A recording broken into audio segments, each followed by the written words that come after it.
Hey everyone! Today we're going to learn how to build a document management system in Notion that helps you organize, store, and access all your important files into one place. Start by creating a new page and title it something like Document Management. Choose the table view for detail tracking or gallery view if you want a visual layout with file previews. Next, add key properties to your database. Include columns like document name, category, owner, date created, last updated, tags, and file link.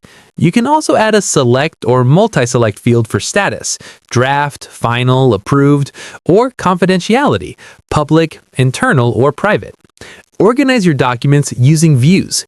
Create a gallery view to display files visually, a table view to manage details, and a calendar view to track creation or review dates. Filters can show only certain document types, categories, or owners. Use relations and roll-ups for linked data. For example, link documents to projects, clients, or teams so you can see all files related to a specific project in one place. Roll-ups can summarize how many files belong to each project or track the last updated date.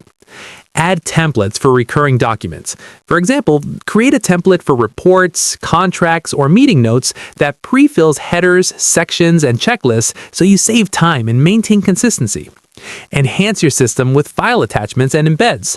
Notion lets you attach PDFs, images, Google Docs links, and even embed videos. You can also include notes or instructions for each document.